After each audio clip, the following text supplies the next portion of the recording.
Untuk mendukung program ketahanan pangan, Lapas Kelas 2 BKU Agung memulai lahan perkebunan dan pertanian untuk pemenuhan kebutuhan pangan para warga binaan.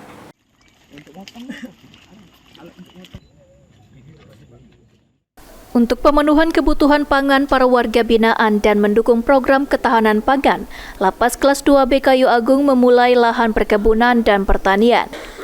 Kepala Kantor Wilayah Direktorat Jenderal Pemasyarakatan Sumatera Selatan, RWD Supriyanto mengatakan bahwa ini merupakan salah satu implementasi visi misi Presiden Republik Indonesia melalui 13 program akselerasi Kementerian Imigrasi dan Pemasyarakatan.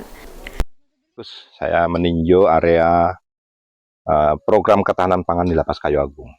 Bahwa kegiatan ini adalah salah satu implementasi dari misi Presiden program ketahanan pangan melalui 13 program akselerasi Kementerian Imigrasi dan Pemasyarakatan, yaitu mewujudkan melaksanakan program ketahanan pangan dalam rangka tentu kemakmuran masyarakat dan mendukung kebutuhan pangan dari warga binaan.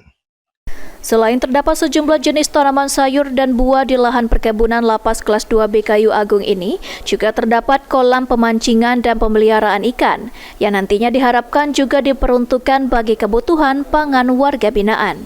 Novan Wijaya, PAL TV.